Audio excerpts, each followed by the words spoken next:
Carl Jung imagined the archetype, a generic behavior pattern that confirms the deepest meanings of a culture. But Jung omitted architecture from his archetype catalog. So tonight we're here to assist Dr. Jung by adding architecture to the psychoanalysts' list. Let's call Lebbeus Woods archetype number 1. Currently on exhibit in Bloom Square are the residual consequences of Lebbeus's 1998 proposal for Sicily's Reggio Calabria. Reggio Calabria wasn't interested. In fact, over the course of his archetypal voyage, almost everyone refused to implement these Leb-type offerings. 15 years later, SCI-Arc built the piece.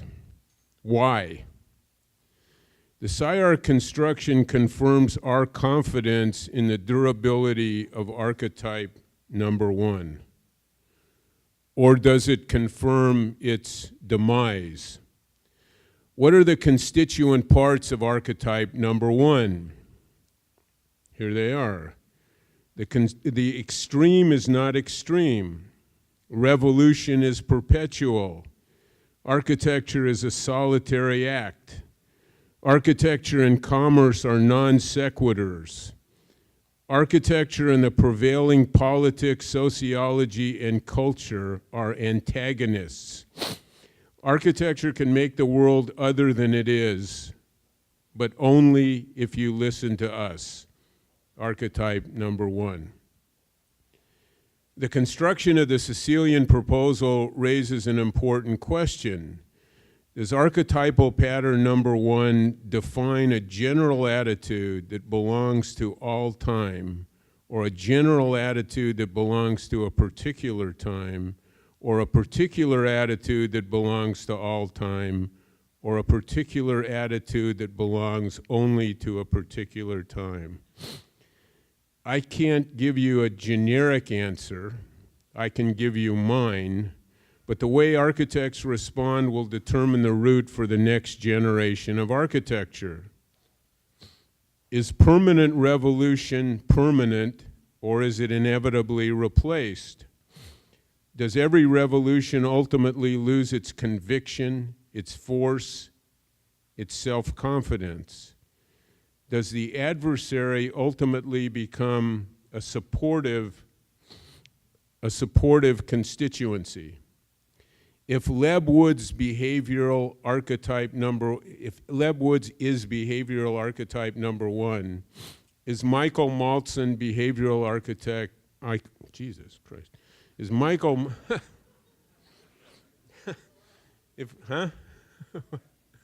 You're getting it. Maybe the second time around, easier. If Leb Woods is behavioral archetype number 1, is Michael Maltzan behavioral archetype number 2? Walk down the hall to the gallery and listen to archetype number 1. Architecture is a contest of wills. Archetype number 1 joins the fight. Let's call it the center against the edge, and is galvanized by the apparent power imbalance between those two positions. Archetype number 1, teetering at the edge, is in perpetual danger of falling, exercised by the architects at the center. Paradoxically, archetype number 1 is the purveyor of apprehension. The center fears the edge. Why? If the truth arrives from the margins, the center is ipso facto in the wrong. So how does this archetypal history conclude? Will the center acquiesce, acknowledge the edge, accommodate it, and in so doing move the center to the edge, or does the edge become the new center? Or, if the center subsumes the edge, might a new edge appear? Now the advent of archetype number 2. Please welcome Michael Maltzan, whose work may confirm the arrival of the center edge archetype, number 2.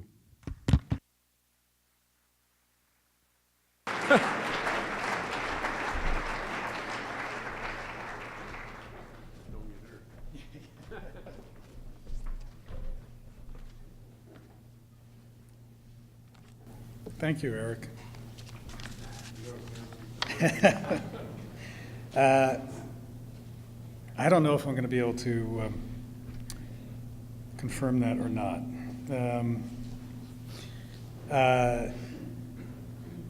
But one of the things that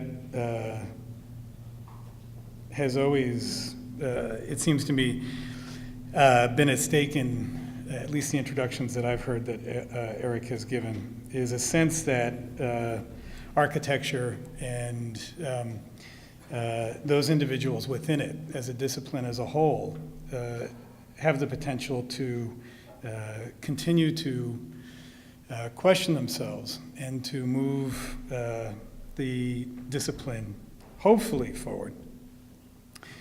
And in a lot of ways it does relate to what I want to talk about tonight. This is our office, taken from above. Tonight, I want to talk about a range of projects, not so much any one project in particular, although I will, but really the group as a whole, which has been the thing that recently has been most on my mind. Because increasingly, looking at the projects and even thinking about putting this lecture together tonight, I've realized that increasingly we've been involved in a series of projects that are not exactly traditional in the way that we think of architectural projects, whether they're infrastructure, whether it is because of their setting, their scale, potentially their typology. And what that has started to ask, at least of the work and the office as a whole, the studio as a whole, is that is the goal a continuation of exploration and form, or is potentially the most consequential exploration of form, the form of the practice itself. I want to start by, though, talking about one of the most fundamental types in architecture, which is the house, the Pittman Dowell House in La Crescenta, not so far from here. Larry Pittman, Roy Dowell had and still do own the Cyrilnik House, which is a quintessential Neutra house from the 1950s. And within that hillside landscape, they have also built an extremely bucolic garden that surrounds it. In a lot of ways, the problem that existed in this project for them, and the reason they decided to build a new house adjacent to the Neutra house, was that the Neutra house was this almost quintessentially romantic idea of modernism, all about transparency, all about exposure. But over time, they began to realize that that wasn't necessarily a contemporary reality, and that this sense of exposure was not something that absolutely made sense in our contemporary lives.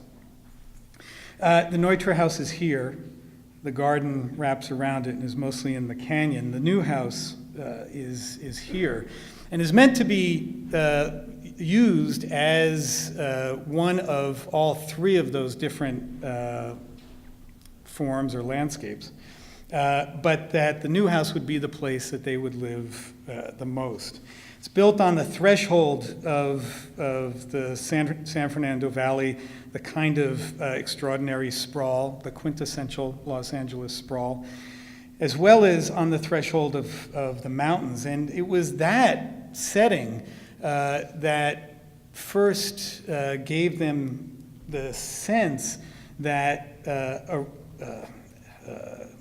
exposure could become more problematic. Really an exposure to the elements, but over time, that became more and more a question of exposure culturally, exposure socially. You come to the house by spiraling up the road. The new house is set halfway between the entry to the driveway, vertically in section, and the Neutra house. So the Neutra house is always above the new house. And as you spiral up, the form of the house, 7 sides, evolves with that movement, coming first from underneath the house until you begin to realize that the house almost sits or teeters, spins off of a rock-like promontory, and then eventually up into the entry courtyard with the carport on one side and the entry to the house directly in front of you as you turn. That clockwise movement up the hill and around the house continues in through the front door and then very much choreographs the inside movement of the house itself.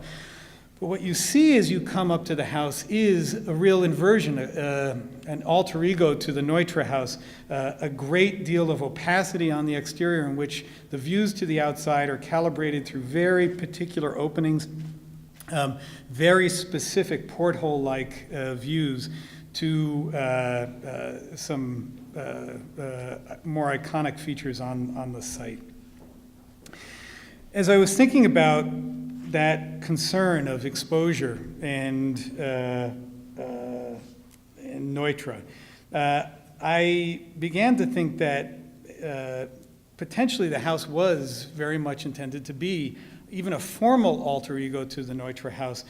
And around the same time, I became interested, completely coincidentally, in mathematical dissections, which are a puzzle that mathematicians do, I think, when they're bored. And the idea is that you can take geometrically a platonic form, for instance, like a square or rectangle, and begin to divide it up through a series of mathematical operations and create other even-sided forms, 5, 6, 7 sides. It wasn't the geometrical operation that was so interesting to me, but the idea that quite literally what you were doing was dissecting one form, like the Neutra house, inverting it, and completely folding it into itself so that potentially the opacity at the inside of the Neutra house, the fireplace, the inside rooms, started to become the opacity of the exterior of this house. And in following that inversion, that the inside of the house would become extremely transparent, where rooms in a house that are normally separated to create privacy within the form of the dwelling start to become much more connected, and where those discrete programs start to become much more intertwined. Here you see the plan, the front entry into what is basically that spiraling movement around the house with a courtyard at the center, and some of the most private spaces, the bedroom on the inside of that courtyard. And yet that bedroom is connected by glass into the public courtyard through the living room and then all the way out. You can just as easily, though, move through the courtyard, short circuit that clockwise choreography so that there's a great deal more immediacy across the house. The geometry of the plan ends up being, in almost a classical way, the facade and the representation of what's at stake on the inside, on the facade of the house, which is very much the roof. This is a view taken from the Neutra house down. Neutra was very conscious of Neutra hovering above us in almost a more parental position. And that the roof of the house was meant to be the thing that the sides, or what were more typically the elevations or the facades of the house, did not communicate. And that was the configuration, the relationships of the inside spaces.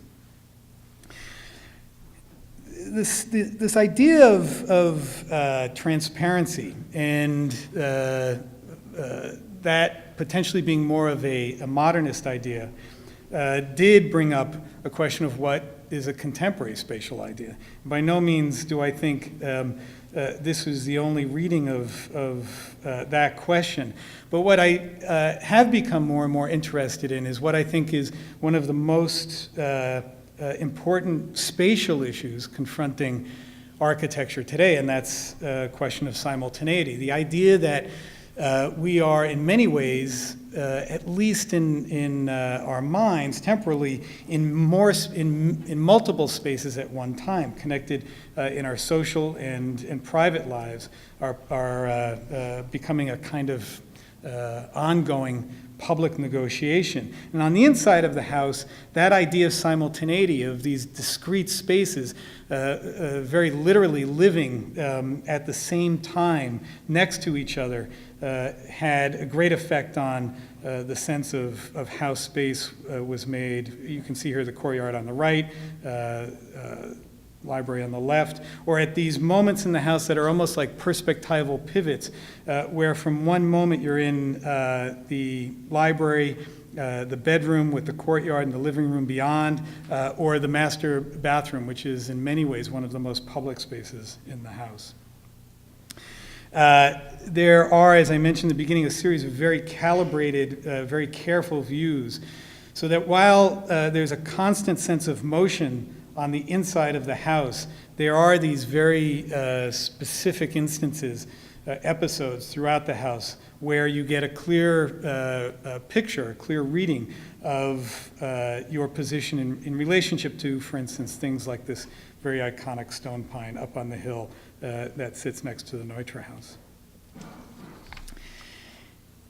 I like the idea, I've always thought of the idea, and it's certainly not a new idea, that the houses in many ways can be seen and has been through the history of the house and architecture as an experiment or a microcosm of the city itself, as if the operations that are all included on the inside of the house are somehow a distillation, a condensation of the same kind of mechanisms and operations that exist in the city. And potentially the house is not only an idea of understanding how we continue to develop and evolve an idea of lifestyle, but just as much how we continue to evolve an idea of urbanism in the city.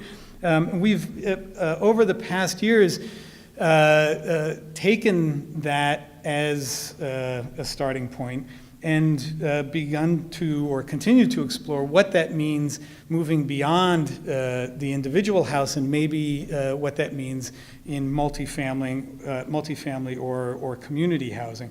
We've been working with the Skid Row Housing Trust over many years.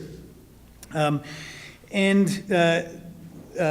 the house is one of the significant typologies in architecture, certainly through modernism, then housing is just as much so. For a similar reason, I think, because it has the possibility also of containing many of those same mechanisms and operations that are necessary and that describe a more vibrant social and urban life. The second project that we were involved in, the Carver Apartments, a more drum-shaped or segmented form, is immediately adjacent to the 10 freeway, very close to Staples Center, on the edge of downtown Los Angeles as we know it, at the end of Hope Street, which is kind of ironic. That proximity to the highway had a great deal to do with the character, the thinking about the design. Certainly, I won't do this too many times, but this gives you a sense of the form of the building as you're passing by. The questions of the technical questions of acoustics, proximity to the highway were primary, but there was something also in what was a more complex, unlikely site that was really seen as an attribute by the trust, and that was one of visibility. One of the issues for these communities have been that being built primarily on Skid Row, that they've been disconnected. They've been able to be isolated and separated from the larger city and community as a whole. And that sense of the building in proximity to the highway, being that visible, meant that building having form, having a more iconic presence, was in in this project a real attribute, because form allowed or allows, I believe, a conversation or at least a question to start to be created between the passerbys on the highway and the people inside the building. And just that idea of beginning to create or ask a question between those communities is the beginning of potentially a more significant, at least, recognition of their parallel lives. You see the building on the ground level. It has two very different connections, one at the elevated highway and then also at the ground plane, which is more continuous underneath the highway. And that proximity to infrastructure is also something that I have been interested in, not so much because of just the proximity, but infrastructure in general, because in not only Los Angeles, but I think in all contemporary cities, infrastructure and its non-evolution is one of the enormous questions in front of us, certainly as architects. What happens with infrastructure after mobility is no longer necessarily easy or accessible? What happens when mobility begins to break down and density starts to take over? What role does infrastructure have? And I think it's arguable that infrastructure needs to move from that more monocultural idea of just being about getting from one place to another, that it only has one task, and starts to take on a more multicultural role, meaning that it takes on more responsibilities, that it begins to sponsor a different idea of connection and program and involvement. At the ground floor of Carver, seen here in early construction, we were not certainly able to attach the building to the highway. But there was, through material and a series of spatial cuts and slices, that began to move through the housing, connecting the ground floor, proximity of certain programs to that underneath, beginning to at least make an idea of this space under the highway seem as if it was involved in the building, that the building wanted to create some kind of connection, some sort of consensual relationship between the underneath and its ground floor. There's a wide variety of programs in that ground floor. The plan has some similarities to Pittman in terms of the formal characteristics, but here, as opposed to Pittman, where it's very much internal, in the Carver Apartments, it's meant to create a series of perspectival and pedestrian slices through the building, creating access and transparency out to the surrounding neighborhood as much as to isolate it. As you move up further into the building, the form becomes that identifiable drum-shaped spiraling form of the housing as it starts to delaminate and open up, creating views out as you move around the balconies, but also creating this circular formed courtyard in the middle.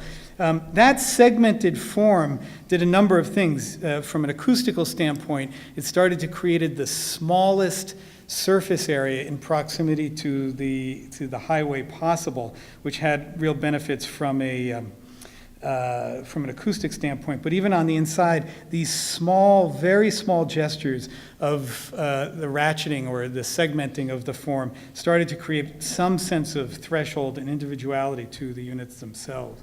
The inside of that space, the courtyard, is very much the heart organizing space for the community as a whole, and is used for many of their group events, as well as a place for many people to just hang out. As you turn and look up, it creates a connection to the sky. The courtyard is open. The fins that you see that line the inside of the space are not they're not decorative. Each one of them has a function in the project. Either they're hangers structurally, they're the roof drain vents, they're methane vents, but they also do have another function, which is to create a sense of some level of privacy as you move around this very dense interior, working almost like the blinders on a horse, so that it's very difficult to see things that are closest to you, but you always get the opportunity to see directly across the courtyard to the apartments and the movement across the courtyard. The public spaces in this building, or at least the community spaces in this building, also spiral up to the top. Each of these programs, whether it's community kitchen, TV room, and laundry room, smoking porch at the top, give you a different view, are organized to different vistas out to the city. Maybe the most important of those is the TV room and the laundry, something extremely pragmatic, very, in a way, mundane, and very much a typical occurrence within the building. But it's set at exactly the same level as the highway, creating what is one of the collective spaces, creating a kind of porch out to the highway, with the idea that as, again, this community is moving by, or not moving most times, that they have an immediate relationship, even if it's just visual, to one of the public spaces on the inside of the building. There are many ways of, when it comes to scale, creating change in the city.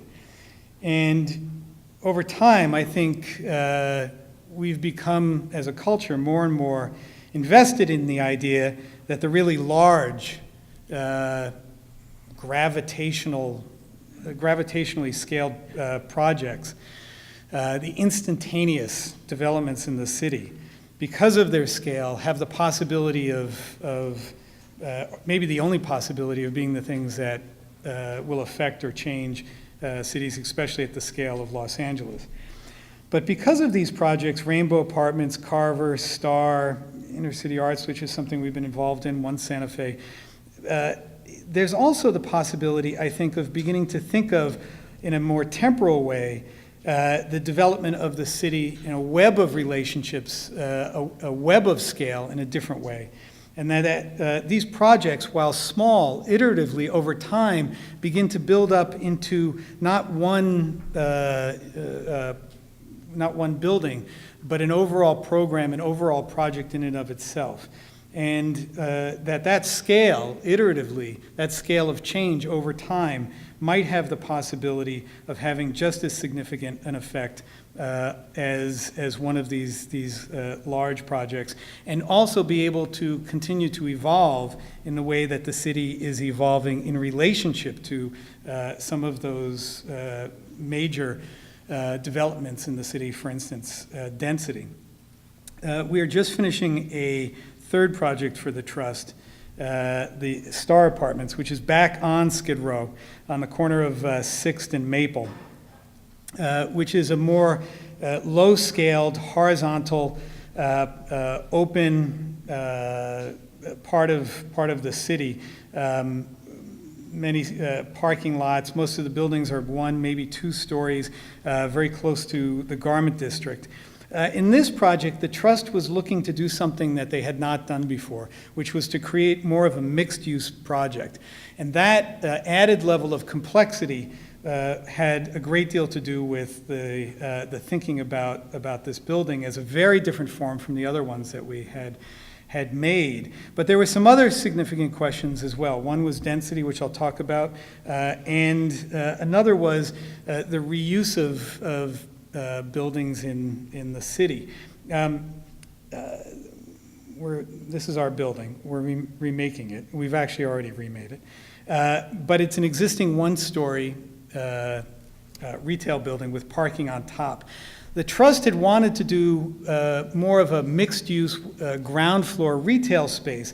The problem was that the housing regulations don't allow, given the way that the money flows, they don't allow groups like the Trust to be in the retail business. You're in the housing business. But there's a loophole which says if you have a building or you find a building, you buy a building that has existing retail in it, you can keep it going. And that ambition to find a building that had retail going and also to keep that retail in business as long as possible was important in terms of how we built the building. As I mentioned, we took this existing building and then we're building on top of it.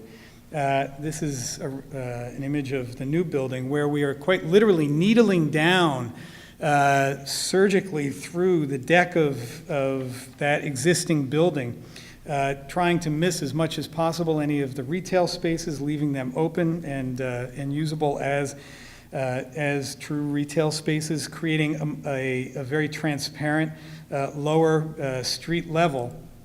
This building is a little bit of a Neapolitan sandwich. It has the ground floor, it has this middle section, which is the new social and semi-public space, taking the form of the courtyard and starting to spread it into a more horizontal layer, and then the housing in an extremely dense packing of units that sit on this concrete tray hovering above that new social space.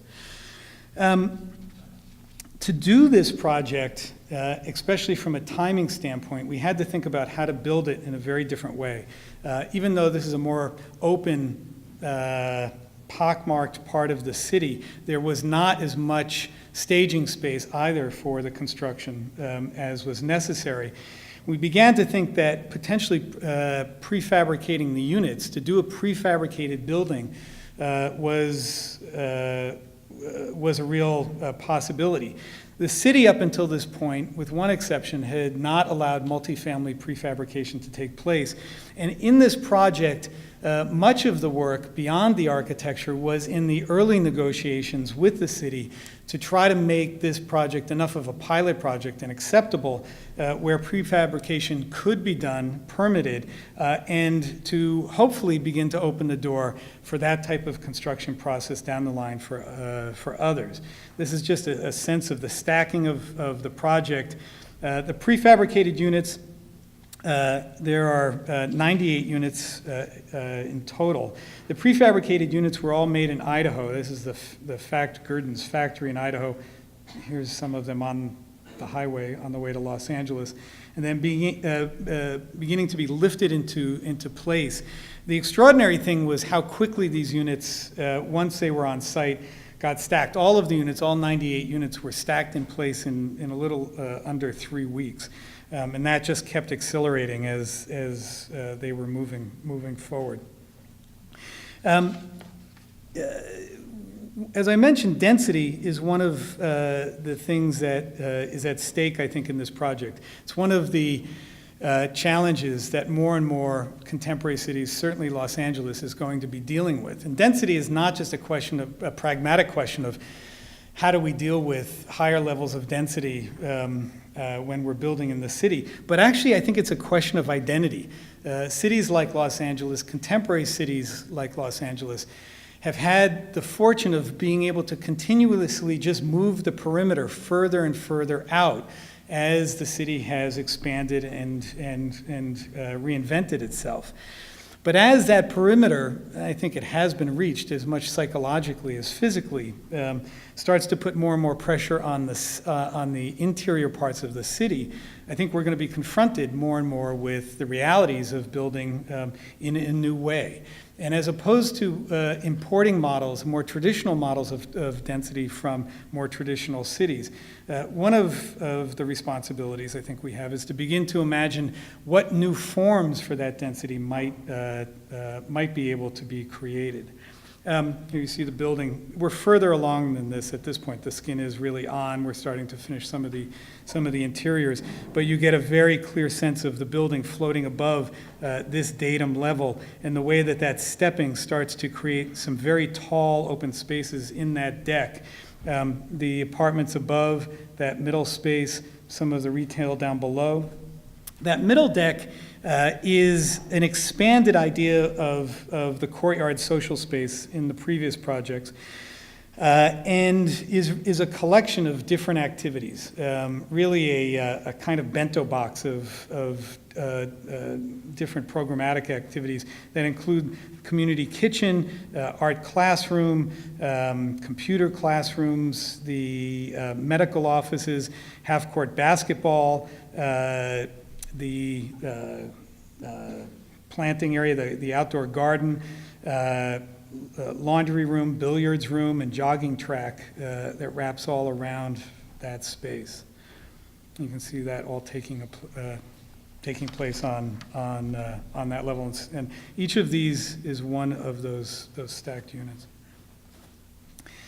As we came really out of that project around the same time, we started to work on a project in Playa Vista for the Playa Vista Park. And the idea of creating a space, whether semi-public or public space, in which multiple itineraries, multiple choreographies, activities could be organized, could continue to be interwoven, was very much on my mind in this project, because it seemed like it was at least a beginning of an idea of how you might construct a more authentic urban equivalent of complexity, especially in this project in the face of what is very much a more suburban model of development that surrounds it. Playa Vista is mostly housing, but in our part of the project, it's all meant to be offices. The first phase, which was built here, not by us, and the other phases which will be built here and here, so that this park was both in relationship to some of the buildings that were being built, but was also anticipating the fact that it would be a more connective layer, a series of tissue-like connections between the development on the site. Those different programmatic activities were built up so that over the course of a day, over the course of a week, over the course of a month, that individuals who both live and work here could use this space as a more full-time connection to their lives. And that's, I think, more and more of a reality that, for instance, work and living and house are less distinct and are more interconnected, and potentially this landscape could become the space between knitting those different itineraries together. Those included many different, almost micro landscapes within the overall park. The bermed garden, which is a horticultural teaching or a series of teaching classrooms. The small shade sports area where the trees are growing up, creating a canopy for a series of bocce, horseshoes, lawn bowling. The quartz bridges over the water, that basketball, beach volleyball, children's playground, the grass soccer fields that extend up into these play fields, and the large amphitheater-like space that's at times used, but is also as much a part of the recreational aspect of the park. Here you see some of the courts and how they seem to float over the ponds, over the water.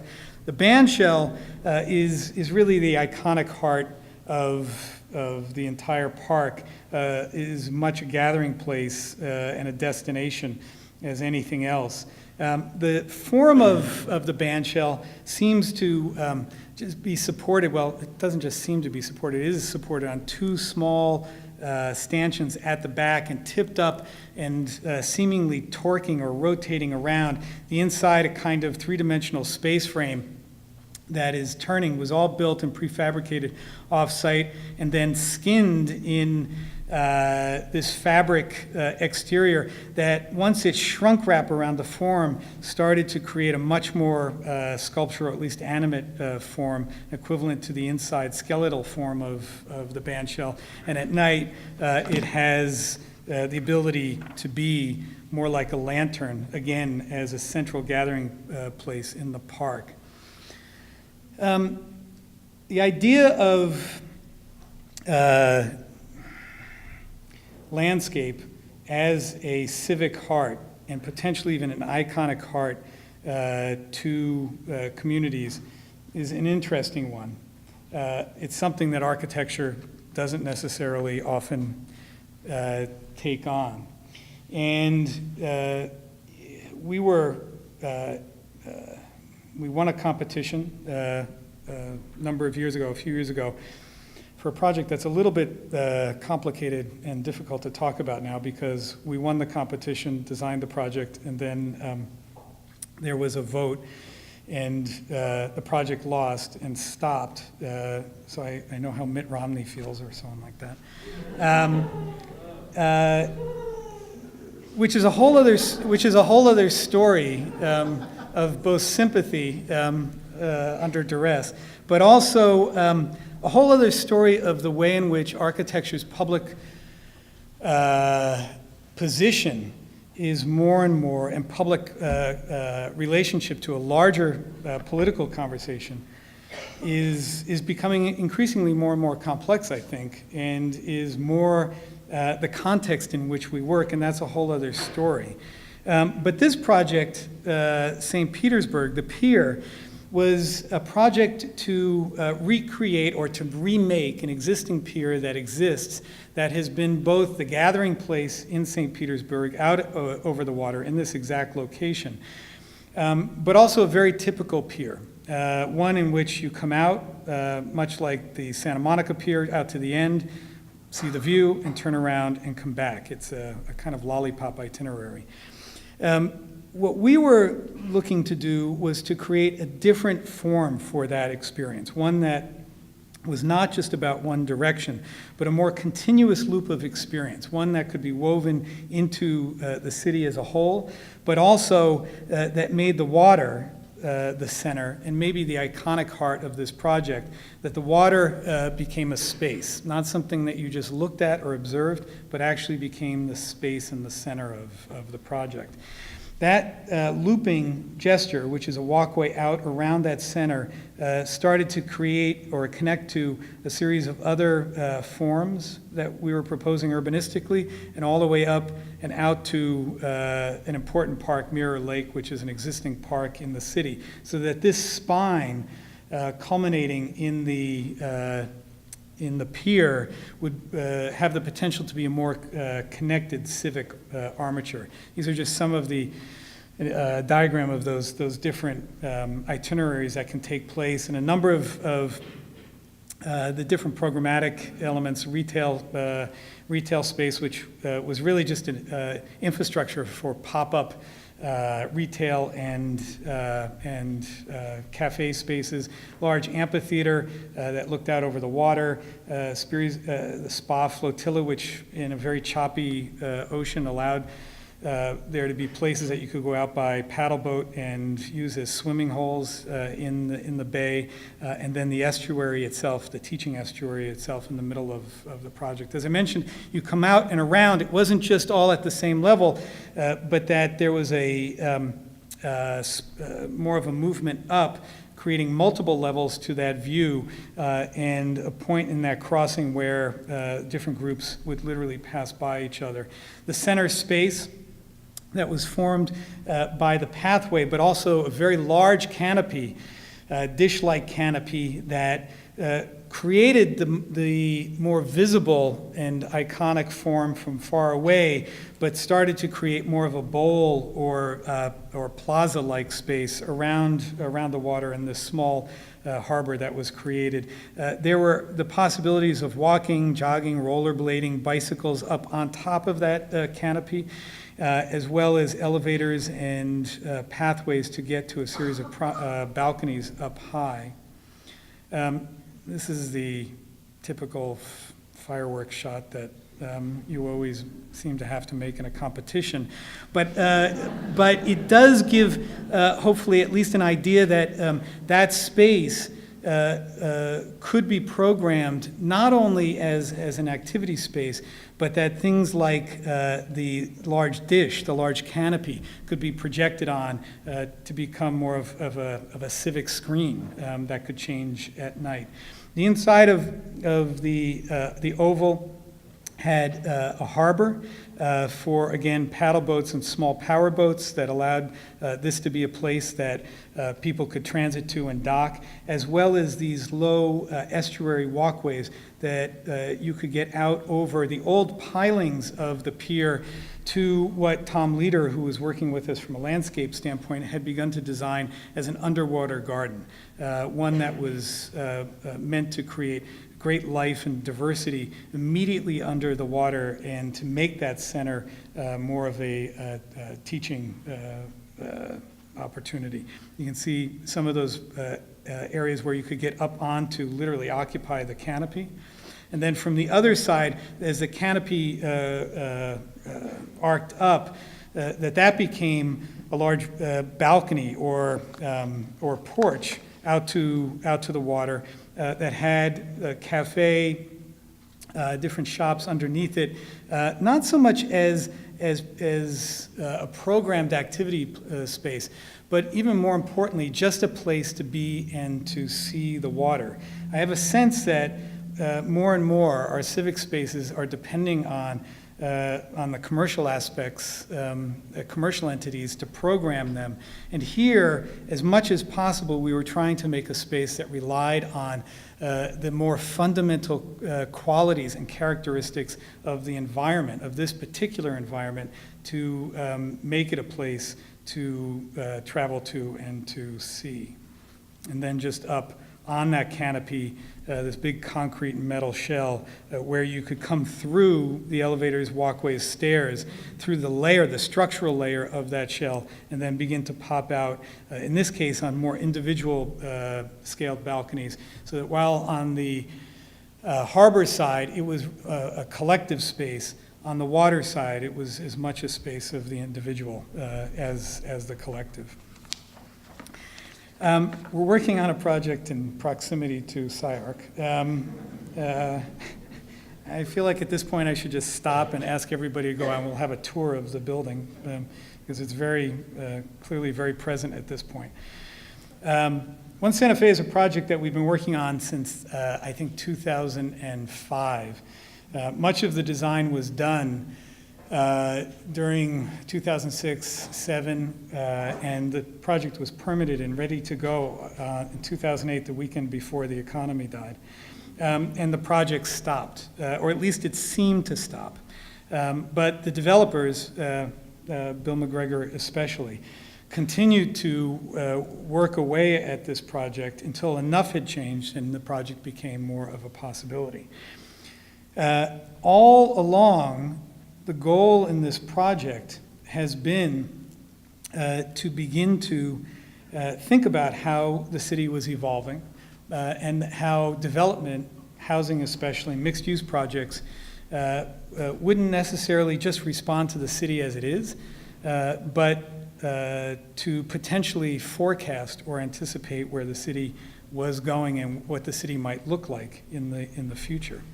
As Los Angeles continues to evolve and densify and mature, where the building opportunities will be and where those sites will be, I think is a real question. And similarly to Carver, the second project I showed, increasingly I think the sites will be less typical, more marginal, more complex sites. This site was more excess property from the MTA between SCI-Arc, Santa Fe, the road obviously, and maintenance of way building, which is a maintenance building, very long and thin, adjacent to Santa Fe, and then the very large maintenance, red line maintenance building. Most people knew about this site, but very few people understood that there was even the potential for this long, thin piece of the site That was exciting to me because it was the piece that started to come out and connect to another piece of long infrastructure, the First Street Bridge. And the position between almost connecting these two bridges, the First and the Fourth Street Bridge, and the scale of the buildings here, even SCI-Arc as it had historically responded to the infrastructure of the railroads, was a very compelling underpinning to how we might begin to make this project. As I mentioned, the site originally, it doesn't look like this anymore, was a site that very few people understood existed, especially on this side, where between the maintenance of way building and Santa Fe, there seemed to be really only a little bit of right-of-way on the project. This is not bragging. What's interesting for me in this question of how we anticipate where the city is emerging, where it is going as opposed to where it is now, has to do, in my mind, to a great deal with scale. And in a number of our projects, not just this one, but other projects in Los Angeles, I've become very aware of the fact that the projects are the wrong scale, and intentionally the wrong scale. And that doesn't just mean big, because in some cases they're smaller projects, but the project might be seen as too big for that more intimate site. And a lot of that, I think, could be seen as a misapprehension of what the scale of the city is. And that probably is true. But it goes back to that question, not so much of what the city is now and the scale of the city is at this point, but what the scale of the city or the scale of the future city might in fact look like. And that sense of incredible scale and presence in the city brings up a real question of what the form of the building is. In those skyscrapers, it's very clear that you can produce a more cohesive, a more concrete, a more understandable, a more iconic form. But as that scale starts to engage the horizontal scale of Los Angeles, a sense of cohesion or discrete or individual or identifiable form becomes much more complex. And that cohesive form in this project, I think, starts to give away to it becoming maybe more about the form of experience, more of an armature around which a series of discrete, maybe more episodic, individualized experiences take place. And in that way, as a more of an armature more of an urban armature, for me, there's at least an indication of how you can begin to both create connections to the city as it is at this point, but also hopefully point to some opportunities in the city that haven't been realized yet. One of the ways of dealing with that experience in the form of the building is through its articulation, and this is maybe a slightly difficult to understand image, but it was us trying to get different rhythms and patterns and densities to the building, because very rarely is this building ever seen front straight on as you might in a more typical facade. It's almost always seen obliquely. You're almost always moving across the facade of the building, and so the scale and the rhythm of those windows, the fenestration, becomes important. But also that the building at times creates a series of more individual moves, like the bridge at the center, which is immediately across the street, which in this case is intended to create an opening back to the tracks, to a red line station that seems almost inevitable, where this building will, in the near future, hopefully become more of a transit hub, and then to the tracks and beyond to the river, which is increasingly becoming a very visible amenity in the city, and over time will become a more linear connective element across the entire basin. one of the ambitions of this project was at the ground level to create a more invigorated ground plane. That includes everything in red being retail and offices, so that the entire ground floor has a strong sense of activity, not only on Santa Fe, but back through this more muse-like space behind the building and at the base of the second building, as well as grocery store, larger scale retail immediately adjacent to that, potentially the Red Line station off of that bridge space. They're just some diagrams of connections, potential for landscape, even in small cases under the First Street Bridge, to make the underneath side of that bridge start to become a more, even more usable civic room or civic space. To move all of the balconies not from the top of the building where they're the typical views, but down to the second and third level to create a belt line of balcony spaces, so that as individuals come out of their apartments onto those balconies, they're more connected with the street than they are necessarily with the far or distant view. One of the goals was to create the maximum amount of diversity. There's over 400 apartment units in the building.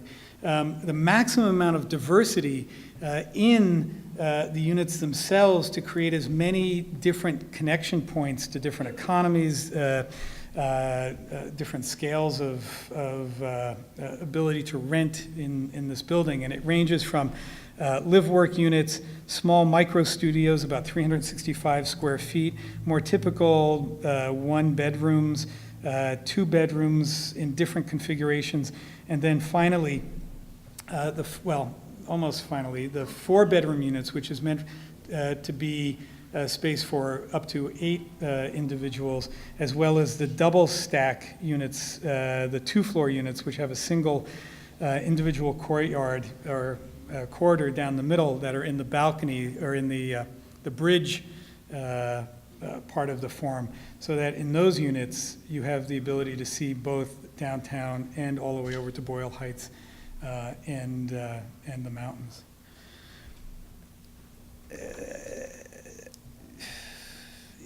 This project is partially about the form of the project, as I was mentioning, but it goes back to what I was talking about a little bit in the beginning.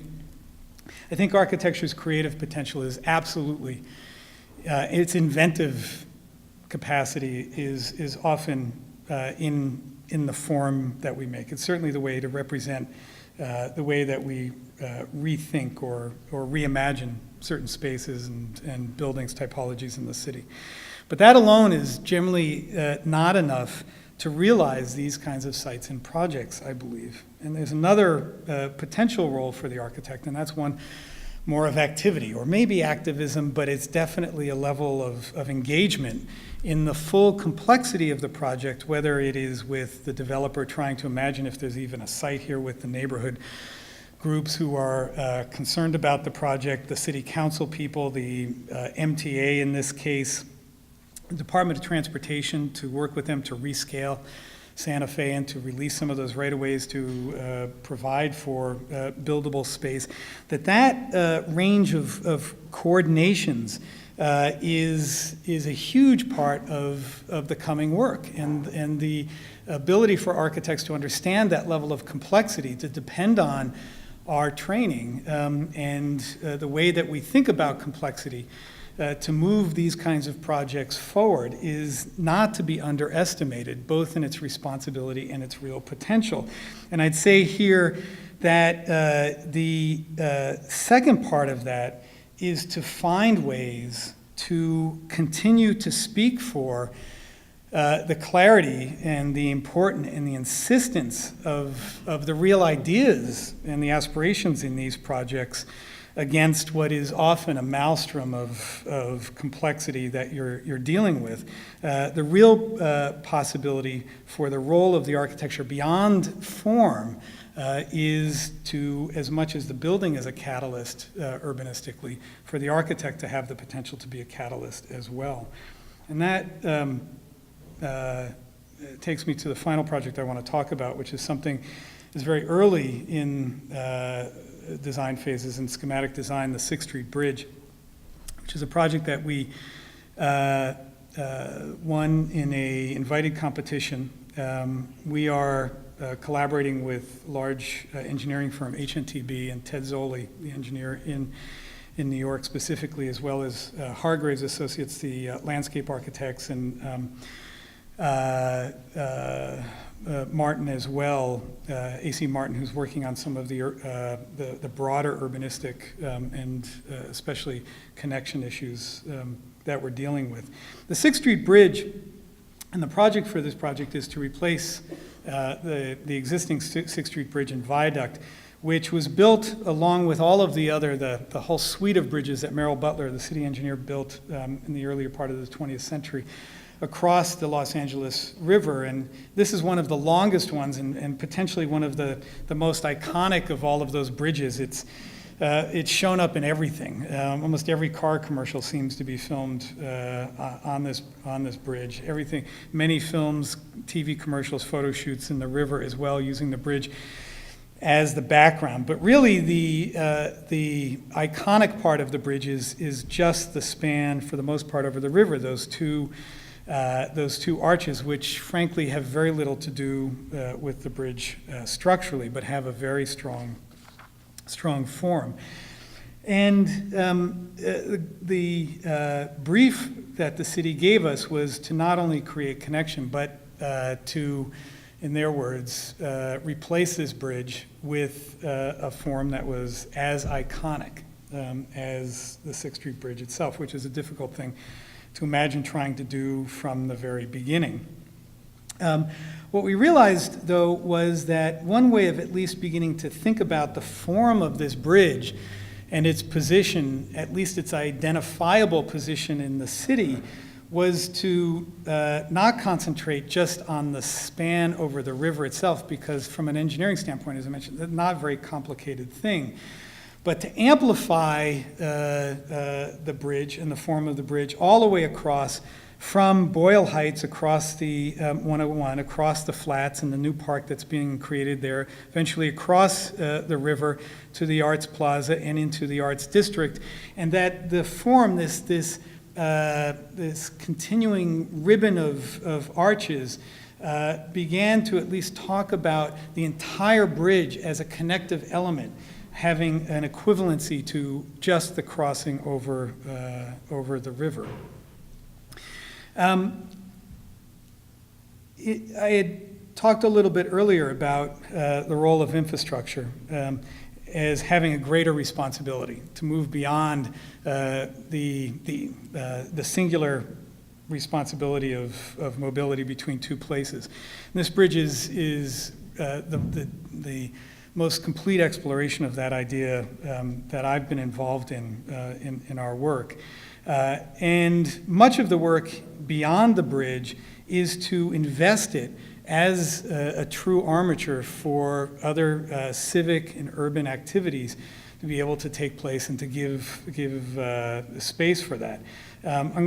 Moving really from west to east, the first of those is the large Arts Plaza that will exist under the bridge, will continue and expand the gateway connection that exists now into the river itself, providing a more realistic and ongoing access for the public down to the river. You see the trains coming under that space, but to make a more civics plaza and to work hopefully with cultural affairs to program this space in an ongoing way, and to also find ways to provide ways for other individuals and groups and arts-related groups in the city to use this space as a real destination.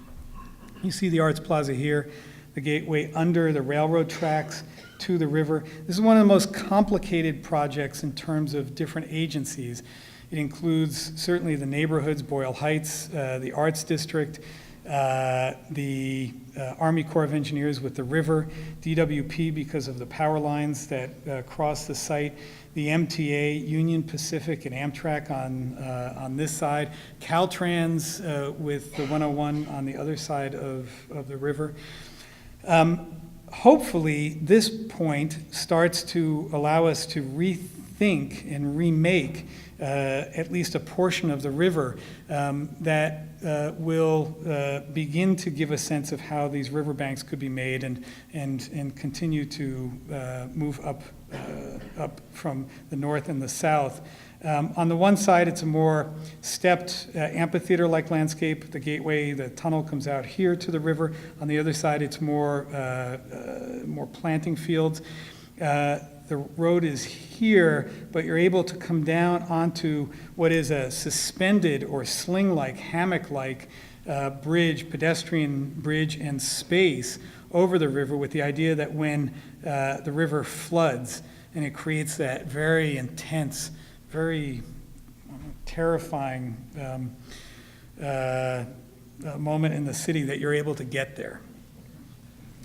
As you move across the river, there is a much larger, very large-scale urban park that Hargreaves is developing that sits under and adjacent to the bridge. But what you also begin to see is that whether it's through these large bike ramps down to the bridge, or actually the structure becoming more accessible, that the bridge is intending to create connection across this entire basin, but also vertically, to create this new ground plane of the river and the park and the flats in the industrial district with the plane of the road above. And that structure, in this case, takes on the added responsibility of being conveyance as much as it is support for conveyance. Bridge obviously be lit at night, and the arches allow us to deal with that, but that there are a number of spaces that we think we can begin to think of from a lighting standpoint in relationship to the larger arts program, the possibility of digital murals that continue to evolve and change overnight and can be programmed on the underneath of the bridge, making the underside of the bridge a much larger urban canvas. Some of the connections that I was mentioning, not beyond from those pedestrian bicycle pathways out to the community. There is a big goal that this will start to amplify the ongoing development in the Flats area and the continuation of that as a different type of potentially green tech industrial area. And then finally, some of the pathways or stairs, walkways up, not only on the foundings of the bridge, but all the way up to the archways with a view of the city beyond. And that idea of this bridge and its access to the ground plane, to these new activities, to connect the city, but to also allow the city to be seen, is a way, I think, of beginning to think of this bridge and its role, its civic responsibility as an icon in a very different way. People forget that very often the kinds of forms and projects that have been built over time in cities that are the buildings that we refer to as icons, the St. Louis Arch, the Eiffel Tower, are certainly meant to be looked at, but potentially their most important responsibility is to be an observatory, is to be able to see from those structures back out to the city itself, for the city to actually be the iconic experience that these buildings provide or set up. I think that idea that the bridge in this case, or that the forms that we make are both something to look at, something that performs, something that has real capacities and responsibilities programmatically is important. But just as importantly, the role of these projects is to speculate, to experiment, and hopefully point to a different way of seeing the city, a different way of seeing their context, and potentially a different way of seeing the future of the way that we live in urban environments. Thank you.